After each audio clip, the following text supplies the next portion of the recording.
Bika twakubike no moko twavana sedieto kiambote munkumbwa se ye mwane tata mwanda velela munkumbwa se ye mwana ye tata mwanda velela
tulendele kutovuanda sedieto tata mfumo mbanza beto bana bakutukulombela bakafulu watusikidikisa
tusamba ensambu zange mfumu itoso Kristo yozola kwangita tanzambi wase yo ntwadi wangita mwanda wa velela bika wa kwa masikiranga mnaitutuka kwa yelemvu se ye mwana tata mwanda wa velela amen.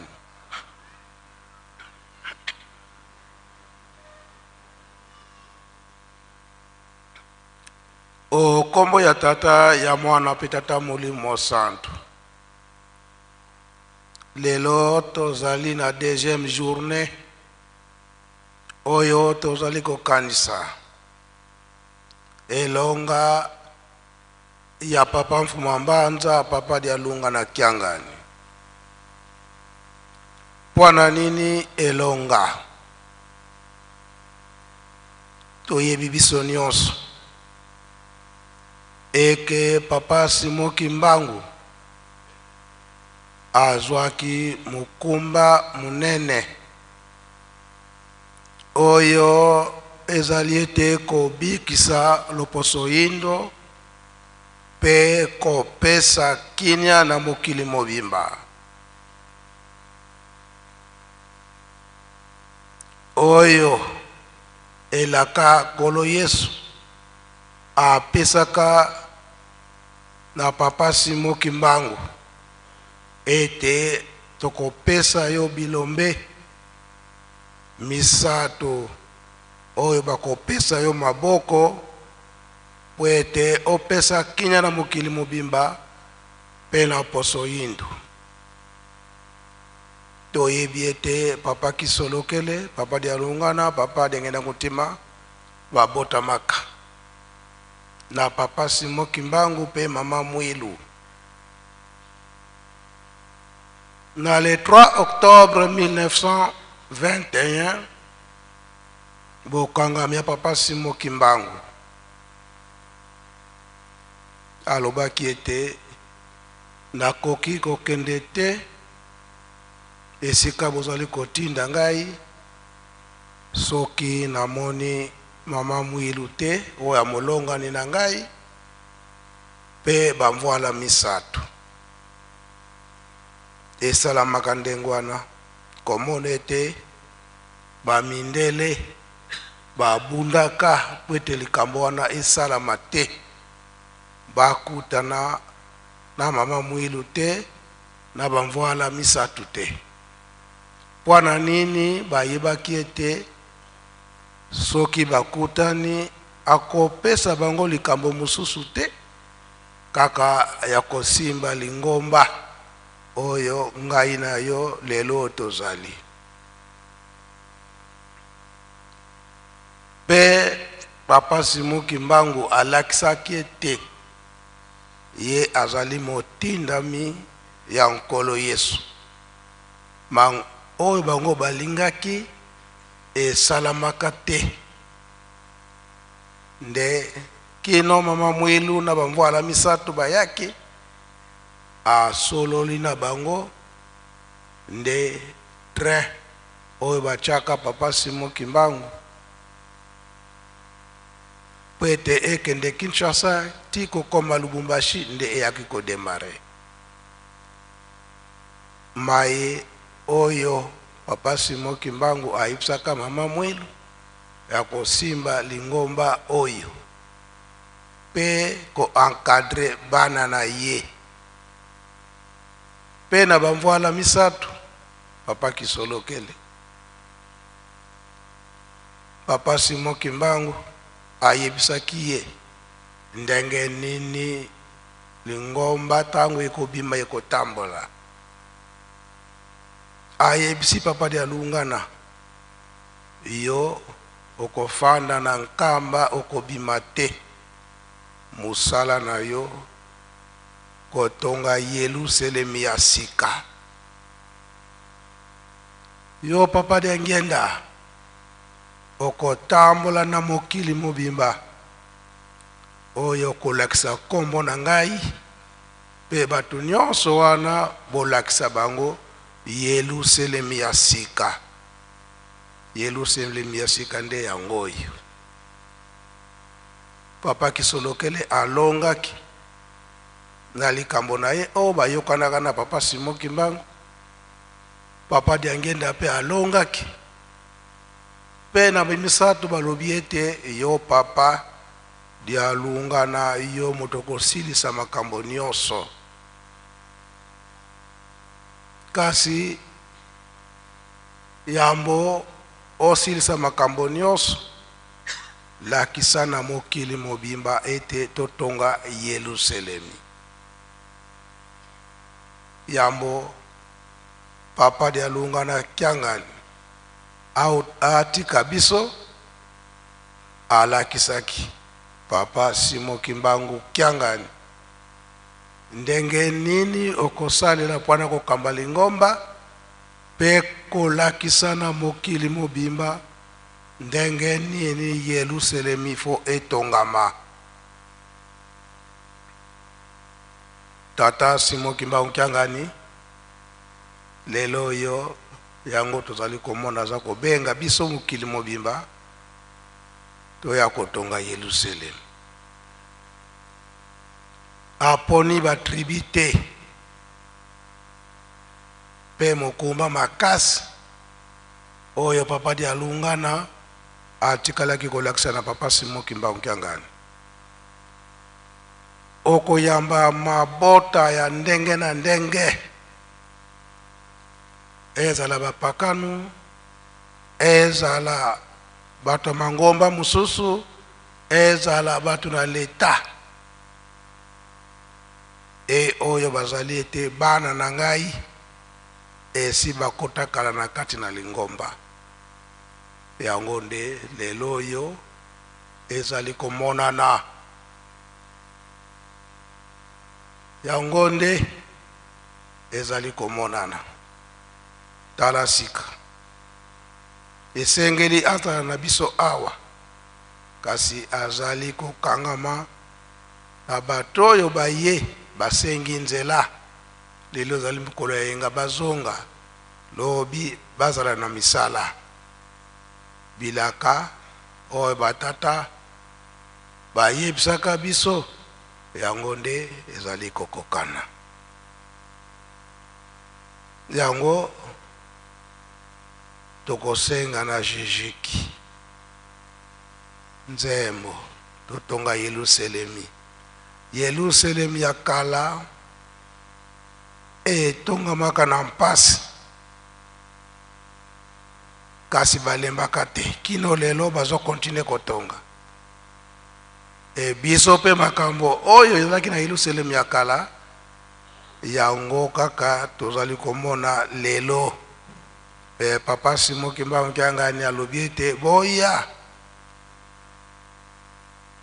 toya kotonga Yerusalemi ata mpasi mena mpasi na biso basima mpasi nde esengo ekoya biso nyonso tokozala na kinya ndenge papa Simon Kimbangu andimaka mokumba moto mwindu akoma lokola mundele na mposo te kasi misala nyonso oyo mundele akosalaka yango pe biso bato mwindu tokosala mingi tozalaka na dutu ke aba papa ba lakaki biso 3/4 kasi soki tokomi niveau oyo mundele akomi eske 3/4 ya solo eza kaka badutu wana tokoka kolongola nzambe soki alaki soka alobi ke na kopesa akopesa me biso kaka nde to changer bizaleli soki to changer na biso bizaleli nde kinya oyo papa Simon Kimbangu alakaki biso nde tokozwa yango soki tolandi matami na bango na kati na bolingo mibeko pe misala Jijiki azobeta papa Elebe na papa Kabemba bomata au chapitre papa Pesibino.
Tata fumwa longo tata kisolokele mpasi silumya lungana mutandu jatekela twatunga Yerusalemi ona pasi enzungu zambi wa bayindula sola yengwizani nombele bana babe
Brazzaville, Congo Angola, Congo Kinshasa, Brazzaville, Notwa Tunga Manza, Yerusalemu, Silumia Maseni Lumana, Abana Luise, Notwa Tunga Yo, Watunga Manza Ilubokele, Watunga Manza Ilubokele, Watunga Manza Ilubokele.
Watunga Manza Ilubokele,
soki totali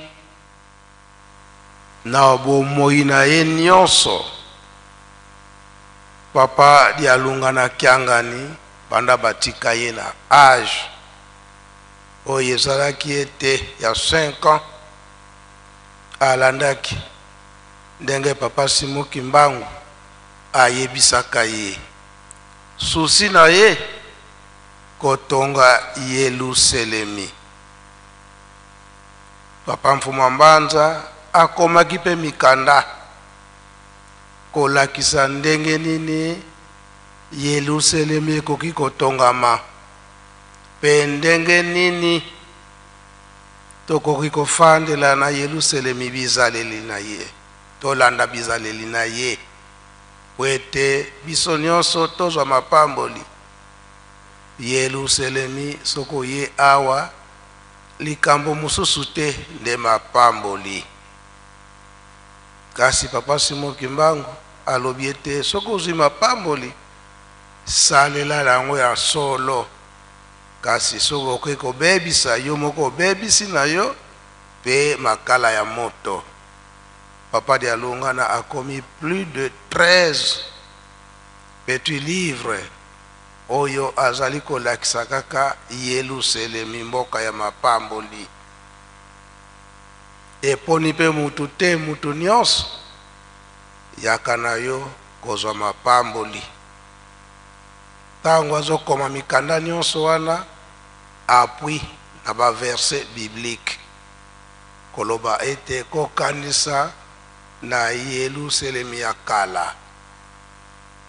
Nde mutuna na ye abandaki kotuna tango nyonso eske oyo batongaki Yelusalemi ya kala eske balembi kotonga biso tokozongisaka ete bazo continue kotonga me biso batu tobandi sika be ndenge nini tuza koloba ete ikatele yango pe eleki boye pe makambo nyonso eleki ndenge nini tokozwa mapamboli yango ba verset biblique oyo etali mikanda oyo papa Mfuma Mbanza atikalaki kokoma na ntina ya Yelusalemi. Papa pasteur bakotangela biso kasi sika pe papa Mfuma Longo papa Simoki Mbangu Kiangani asengi kuna na imprimerie ete ba livre nyonso wana papa Mfuma Mbanza atikalaka kokoma ezonga lisusu wana nini epesa biso pe mayele topesi nzela na papa pasteur ozala mukuse pongonga pe esi ekei ye papa Mfuma Longo papa Simoki Mbangu Kiangani alobi ete toyelaka makambo mibale mabondeli pe misala na ntosali te oyo tozali na bimbielekela tango tozali kobima tozwa retard te bimbielekela ya mingi epesa malelo kwe lobi to clôturer ndenge milulu na biso ekozalaka ya 3 jours. Papa pasteur. Merci Nkolo nokopesa biso maloba na kombo ya tata ya mwana pe tata molimo mosantu. Papa apesaki chapitre tozali kotanga Hébreu chapitre 6 verset 9 à 12. Baebeleo mokapo ya motoba nzela ya libwa kino zomi na mibale. Hébreu chapitre 6 verset 9 à 12 totangi boyina kombo tata mwana pe tata molimo mosantu. Bandeko ya bolingo ata tolobi bongo tozali kaka kotia mitema ete bozali kolanda nzela ya malamu mpe bokobika pamba te Nzambe azali bosembo abosani mosala na bino te to bolingo oyo bolakisaki ye mpe bozali kosalisa bandeko na bino bato ya Nzambe na nkombo na ye ti lelo tolingi kaka ete moto nyonso kati na bino atia molende ti na suka mpo ete makambo oyo botyelaka mitema esalama. Bokoma bato ya goyigoyi te, kasi bolandaka ndakisa ya ba oyo bazwaka bolamu Nzambe alakaki mpo bazali kondimela ye na molende nyonso. Na kombo na Tata na Mwana pe Limo Santu. Programme ndenge Tata apesi biso ngonga ezali te tozalaka mokuse na mokanda totangi Nzambe azali koyebisa biso ete amonaka pe ayebi bolamu nyonso biso tosalaka na kati na mosala na ye pe abakisi ete azali injuste te mpo ete abosa na bisala nyonso ya malamu oyo biso tosalaka. Kasi ndenge tolandi papa uti koloba azali kosenga biso botosi kotosa lokumu mosala na ye. Pona kolakisa ete solo tozali na botosi na mosala na ye esengeli tolanda nde matei oyo azali kopesa biso ba programme nyonso aza kopesa biso lolenge aza kopesa la biso nde tokosalela pe semba ndenge wana mpo ete tokende liboso. Pota kolakisa ke solo tozali na botosi na oyo azali kosenga esengeli totya ba moyen nyonso epai na ye po ete akoka kosala mosala pe oyo batikelaki programme ndenge tosili kolanda yango ba moyen nyonso c'est-à-dire ezala mbongo. Parce que mingi tozali komona lelo na kati na lingomba ngai na koti na lingomba kasi mbongo na ngai bozwi na ngai na tiki na libanda me ngai na koti na lingomba na molimo na ngai na bozwi na ngai eloko nini eza mutuya ngai na koti na lingomba mpona bikisa molimo pesi bozwi na ngai na tiki na libanda. Donc ezo bozwi na ngai ezali kosala mosala moko na kati na lingomba te ezali kosunga Tata Molimo Santu te pote akokisa bilaka na ye kopesa biloko pa nature ndenge teutika komona na lobi na ntongo bandeko oyo ya jejeki bapesaki biso motuka munene mpo ete kokopesa maboko na musala mpe ba oyo bapesaki liboso na ba oyo pe ezali na projet nde tozali kozela yango nde kolakisa solo bolingi na biso epai na tata na biso solo soki tokosalela bongo nde tozali kotosa mwana na Nzambe nkolo Yesu papa fumambanza ndenge atikaki programme to ndenge bamvola bango misato bakangaki likambo na bango mpona ntina na mwana na bango oyo remplaçant oyo akosala mosala na bango. Soki tokolanda nzela wana tolandi biso moko te mapamboli nyonso oyo bango babongisaki mpona biso tokomona yango ekokokisama pote Nzambe azali mutu te pote aloba likambo pote abongola Nzambe azali Nzambe pe akotikala Nzambe. Kasi eloko nini eza kopesa biso pasi eloko eza kopesa biso pasi ezali nde doute koyimayima doute ezali nano makasi mpona biso to doute ezali nano mpona biso baye tozali nano kotraine makolo ezali bongo te. Soki tokokangama na badoute wana soki tokozwa altitude wana tokokoma mosika na Tata Nzambe. Lelo soki tomoni bandeko mingi bakoyi mosika na nkamba pe bazali koyokela nkembo ya Yerusalemu na musika ezali nde doute moto ememi bango nyonso kuna. Doute ekomemaka biso na baincertitude donc tozali sur te na makambo tozali kosala tozali sur te na nzela tozali kolanda ekozala na biso mpasi tokolonga te na ntina na ndenge wana.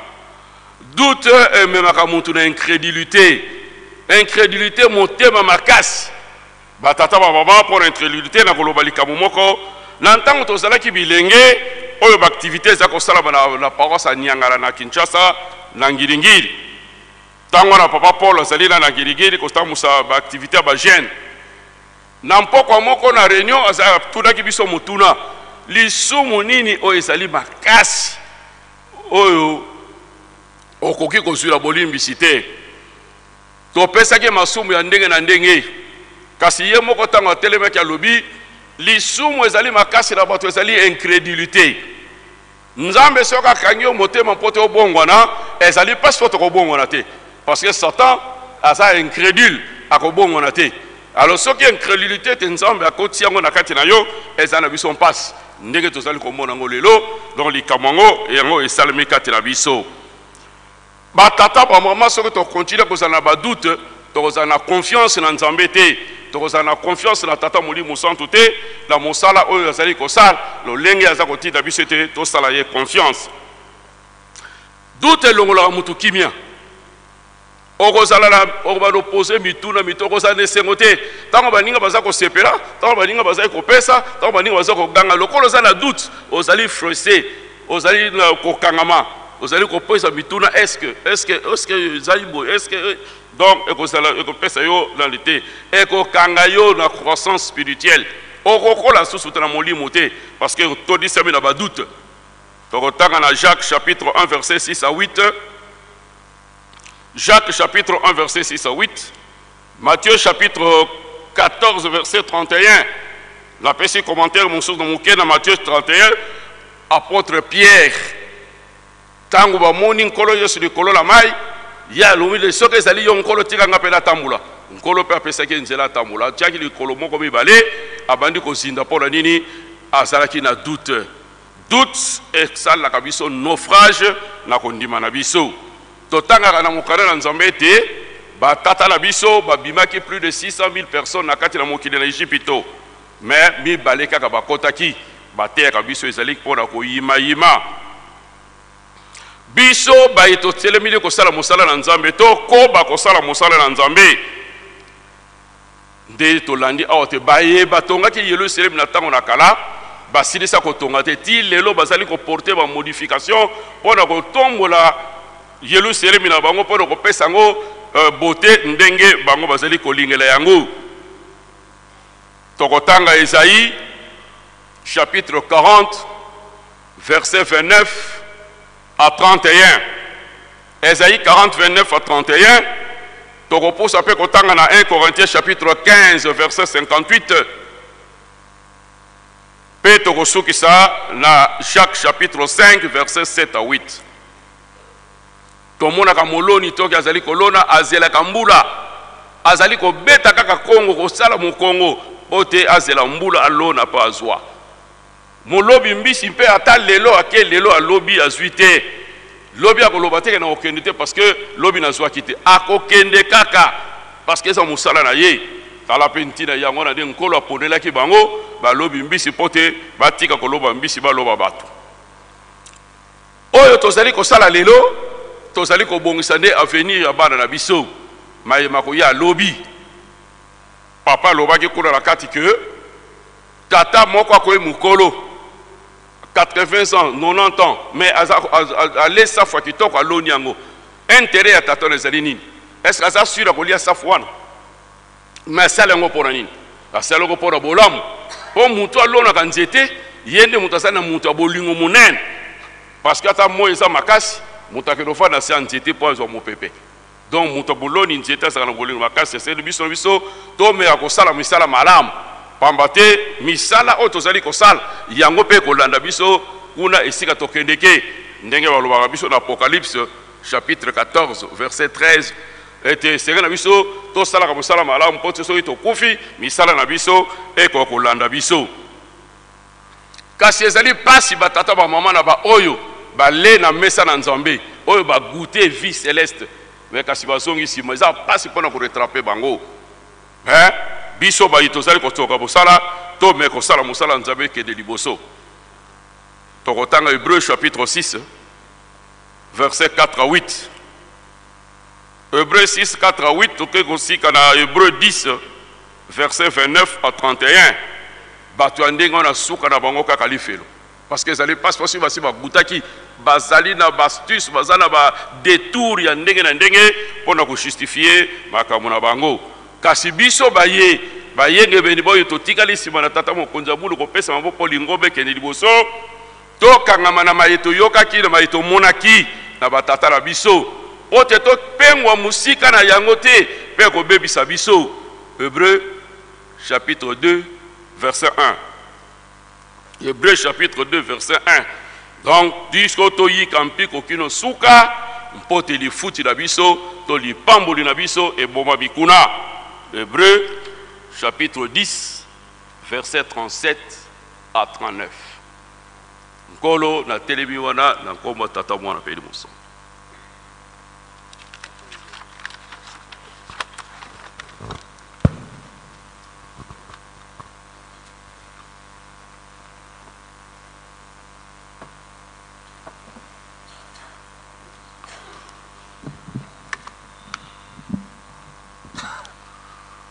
Na komona nzambe tata mwana tata molio mosantu, merci nkolo pona maloba. Esika ndeko pa pasteur Asuki, nde sika wana nde biso tokamati. Exemple monene, o biso tokosima compte tenu de temps. Exemple wana tokokamata ngo na Josué chapitre 14 verset 13 à 15. Maïkoloba maïsali très important pour Nabiso. Caleb a accueilli pas na Josué. Tant a commis pas na Josué, alobi na Josué boy.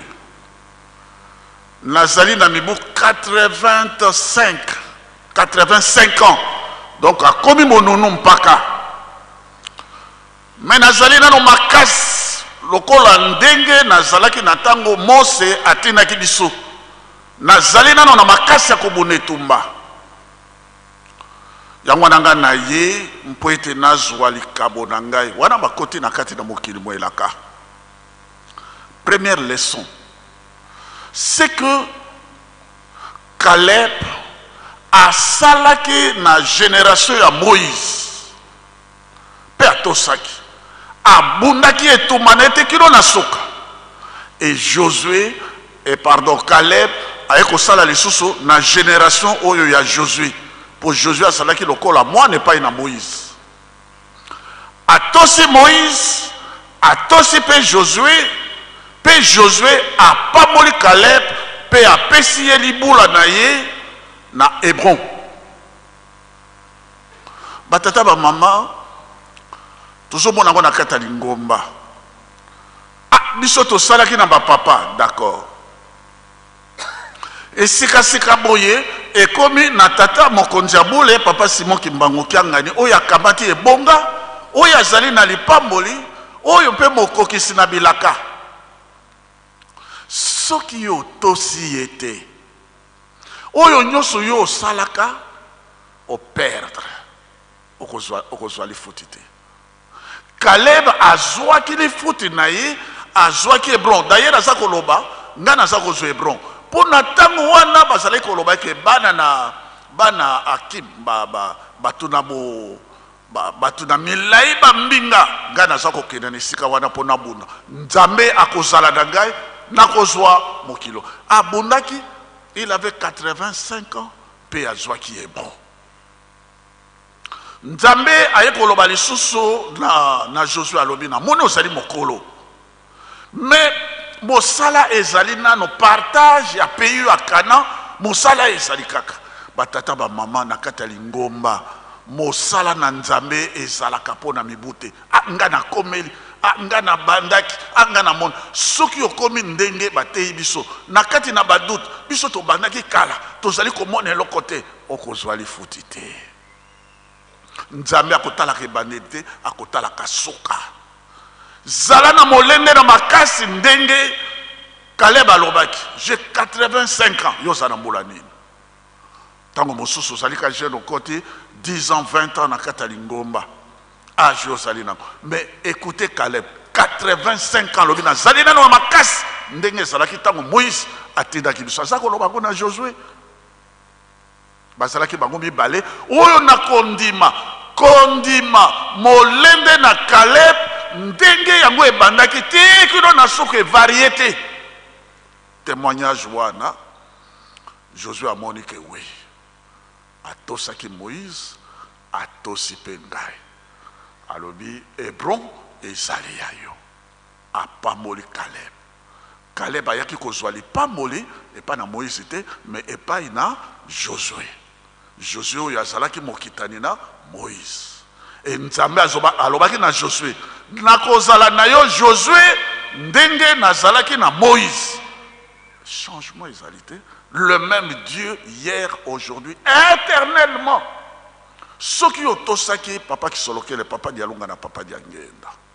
Et ce qui osali kotosa papa Simon Kimbangu kianganite ndenge pe tozali na papa Mfuma Mbanza okozali futi no epa ya onani parce que bango nde bokokisi na bilaka.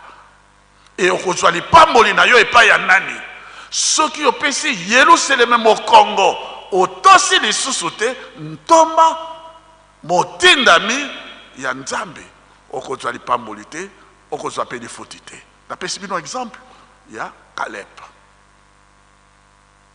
Deuxième exemple, batata ba mama Yerusalem oyo biso tozali na yango ezali Yerusalem ya bilaka e moto a fabriqué yango te ezali Yerusalem na bilaka. Soki okotosa Yerusalem te, soki okosalela okotonga Yerusalem te, avenir na yo ezali ndenge. Yerusalem oyo poto mata kuna musika te. Tata Simon Kimbangu na 1921 à lobby temple kotonga awa ekotonga mawa na nkamba boko ya mama bota mansu ya mokili mobimba ekoya wapi awa na nkamba mabota mansu ya mokili mobimba ekoya awa na nkamba liloba na tata molimo mosantu nzambe soki opesi esika oyo elaka epesa meli opesi yango mokongo okozali pambole pa wapi atata ba mama temple kotonga mawa eboko ya mama bota mansu ya mokili mobimba. Papa Kisolokele aiko bakisa naza kokamata ndenge bango nyonso to misatu bina ebalobaki makambo na bango sadi soki otosi bango te ozali na incrédule ozali moto moko ozali na esika te ni na molimo ni na nzoto. Papa Kisolokele le 17 mars 1958 et pas inanda kuna papa Bantala kuna na Matadi alobi tango ngana kokena kovana na kiti na ngai ya molai na nkamba Yerusalem mabota manso ekoya na nkamba Yerusalem ekozwa mibeko mokana na nzambe elobi ete nation na nde mobeko ekobimaka. Esika ye aye kovana lelo tata papa Simon Kimbangu azali awa na nkamba engebele programme ye apesaki azali na nkamba liloba na ye eske ozali kotosa yango kotonga Yerusalem eske ozali kotosa yango. Papa Kisolokele alobi ye na kiti na molaya koya kovana na nkamba lelo ya azali na nkamba mibeko nyonso ezali kotamolisa lingomba ezali kotamwisama à partir ya nkamba Yerusalem et nulle part ailleurs.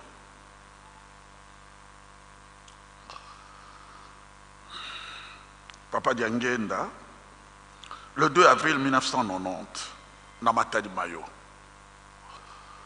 atengeli biso mokanao ya Zacharie chapitre 8 verset 20 à 23 alobi boye mokana na nzambe elobi ete mabota de nations puissantes ba roi ba konzi ba peuple nyonso tu ya mokili mobimba bakoya koluka nzambe na Yerusalem bakoya koluka nzambe na Yerusalem mabota mansu ya mokili mobimba des peuples puissants des nations puissantes le roi toyoki yango na nzemo ya baninga na biso ya Jejeki bakonzi minene mokili mobimba bakoya na Yerusalem. Papa bakisi alobi esika oyo ekomami ete bakosima bato zomi bakosima elamba na muyuda bakoloba na ye ete mema biso epai na bino toyoki ete nzambe azali epai na bino esika mosusu te esika bana bare bokoma yango ete ekosalemela na bino bakimbangiste nzambe alobi alobi nga nazali mosantu bino mpe bozala basantu. Est-ce que bakosimba yo na elamba? Est-ce que yo komema bato na Yerusalem? Est-ce que yo kolakisa nzambe solo okolakisa nzambe solo soko yo pe ozali kati na solo ozali mosantu soki yo ozali na botosi kolo yesu atosi tata na kino liwa alongi tata Kimbangu atosi nkolo yesu kino liwa alongi bapapa batosi kino liwa balongi lelo tozali ko célébrer elonga ya papa Dialongana alongi toza ko célébrer yango. Est-ce que yo tosi maloba ya papa Dialongana?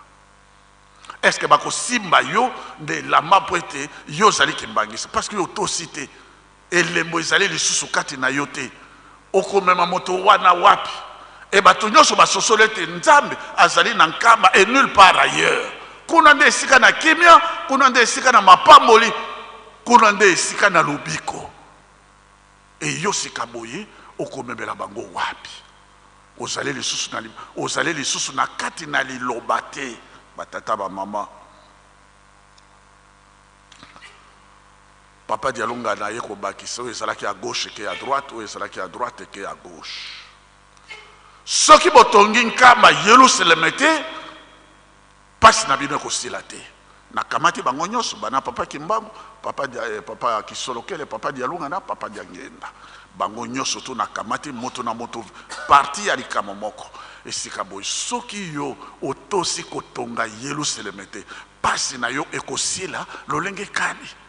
C'est-à-dire, vous allez préparer malédiction, pas si bilelo pour na mabota na yo, d'abord pour vous-même, et pour na mabota na yo, c'est que vous allez responsable. Pendant que s'il sabatata ba maman, te rappeler bino kaka. Verset oyo Matthieu chapitre 10, verset 41 à 42. Matthieu chapitre 10, verset 41 à 42. Kolo Yesu kuna azali koloba oyo akondimela motindami na ngai andimeli ngai e oyo akosalela mosala litomba oyo azali kosalela mosala ya motindami akozwa récompense ya motindami. Récompense ça veut dire quoi? Récompense ça veut dire la bénédiction. Po oyo atindami azali kosala mosala oyo ye atindameli azali na lipamboli ya kopesa na bino bénédiction. Bénédiction ezali na kati prospérité, c'est-à-dire bomengo, ezali na kati nguya, ezali na kati ntombwa, ezali na kati makambo mons, ezali oya pamolami akosikolama, akosangola bokonzi, akozwa mons. Ezali na oyo atindami. Soki yo sali mosala elongo na motindami, yo kozwa lifuti na motindami engebene likambo elobami. Basi mibale basala expérience wana. Eli ake epai na mwasi azalaki veuve de Serapta. Tango mwasi wana veuve de Serapta ayoki liloba na Eli, 1 Roi chapitre 8 verset 12, 8 à 12. Alobi pesa ngai eloko ya moke yo zali na yango. Ana zali na eloko te kaka mwa farine alobi soko na le esili alobi te ekosila te. Lokola mwasi wana non seulement ayambaki Eli motindami, non seulement ayambaki ye, andimelaki liloba na ye, mpe asalelaki makambo misato: koyamba, kondimela, et puis kosalela, kotosa. Yangwana nanda kwa mwasi ya veuve de Serapta fufu ezangaka te. Ezangaka te. Nzala pase yaki mepai na ezangaka te. Mais pase ezali koya ya kozwa te toye makango na nzembo. Pase ezali koya ya kozwa te. Maintenant na kati na bikateli yo ozali kondimela oyambi oyo atindami te, oyambi yete, ondimeli yete, otosi yete lilobane osaleli yango te. Pase ezali koya ya kozwa te, ya kozwa te. Pona nini nzala ezalaki partout sauf chez la veuve de Serapta. Mpo ayambaki, andimelaki, mpe atosaki. Yango wana azalaki na esengo. Ata etikali yo kaka $20. Kaka yango nde esengeli yo lia, basengeli na yo pesa pona kotonga Yerusalem. Parce que tu auras une récompense, la bénédiction. Na pas ezali koya nzambe akoyeba kobikisa yo mpe kosalela yo pondenge etangamaki na collègue mosala oyo nyonso bino bokosala nzambe ayebi yango ekozanga lifuti te. Deuxième femme, toujours des femmes, mais cette fois-ci c'est pas Élie mais c'est Élisée. Oyo ezalaki de Élisée et komaki epai na pardon, oyo ezalaki epai na Élie et pesamelaki Élisée. Maintenant le tour d'Élisée. Ye muto atikalaki kozwa manteau ya Élie. Ye muto atikalaki kozwa makambo nyonso ndenge tuzali na tata mokonzi ya bule lelo. Mbwala oyo ezalaki na tata, mbwala wana ezali na maboko na yo. Soki otosi oyambi ye, ondimeli ye, otosi kosalela ye, tu auras sa récompense, tu auras la bénédiction. Yangwana tokamati la femme de Shunem. La femme de Shunem, ye amoni alobi, mengana moni musakole ayaka wazali nesika kolala te, abongiseli Élisée sika ya kolala. Abongiseli mbeto, abongiseli ndenge biso tozali koya na nkama. Yo tongaka ndako na nkama. Est-ce que yo bongisi chambre sika malamu pona bapaya ya papa obongisaka yango? Oza kotonga na nkamba. Ba oyo nyonso to bazali koya, est-ce que yo tongaka? Yo bongisaka pona ba o soki ba ke epai na yo. Toko ya mama bota manso ya mokili mobimba. Nkamba, est-ce que yo bongisaka isika e fandelo pona ba oyo bazali koya na nkamba?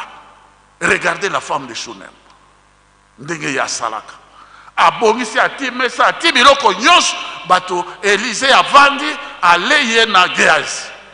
Finalement ekomaki omoni okozwa likambo na Nzambe sokozali en relation plus qu'intime na moto wana. Soki otie na kati na motema okangani na solo, tu auras sa récompense. Et puis sikabo ekomaki nyongo epai na Élisée. Élisée alobi tokosala nini mpona mwasi oyo? Yo mpe mituna bakosala nini mpona yo na tina na bolambo oyo kosala na kati ya lingomba? Tokosala nini mpona mwasi oyo? Alobi est-ce que napesa yo boye te? Abe ya solo ndamonaka mwasi oyo aza na mwana te. Benga ya zonga. Mwasi wana ye kozonga. Maintenant Élisée alobi na mwasi wana. Alobi na mbula ezali koya na période oyo kaka okosala na mwana mobali na maboko esalamaka mpe bongo batata bamama tia nkamba tia motinda mi na papa na motema na yo tosa bikateli na ye salela ye oyo ezalaka na yo impossible ekokoma possible na kombo tata mwana molio mosantu.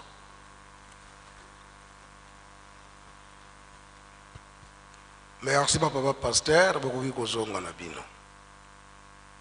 Mama na likambo ba papa batiki biso pamba te.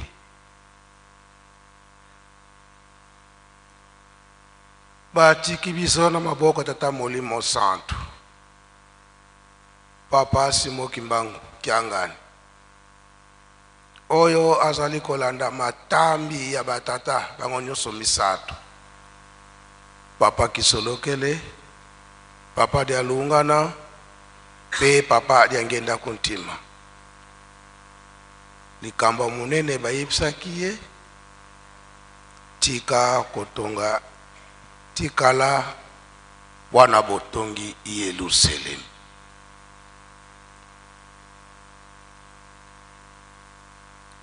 Pamba te soki Yerusalem etonga mite pasi na biso ekosila te. Pasi ya biso bato windo bango esi balongi na bango. Likambo yango batiki yango epai na biso na papa Simo Kimbangu Kiangani. Yango nde ali kolakisa biso. Manso mazali epai na ye. Mapamboli asante na biso manso maza apana ye. Condition totonga Yerusalem. Yepe azali kotongisa Yerusalem. Misala nyonso oyo etali bikateli bazali kotinda biso na mwanda obosala boy tolemba te nyonso wana etali misala ya lingomba Yerusalemi. Bango nde bazali kobongisila biso. Biso tozali lokola bana mike. Oke kopakola potopoto. Tata to mama moni elambe komi potopoto. Alongola yo yango pete aingisa oya malamu. Kasi mwana za komona ondireke balinga kata esengo nanga ya kosakana.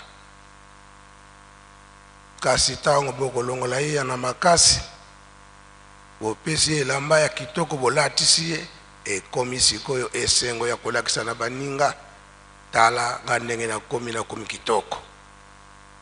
Nani asali boye? Tata na mama.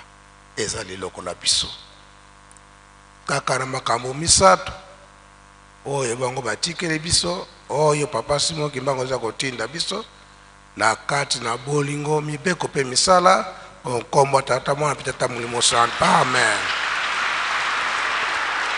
Pika twakubike no moko twatonda lusiku musu tutambuli kwa sedieto muzola kwa se mwana tata mwanda velela munkumbwa se ye mwana ye tata mwanda velela.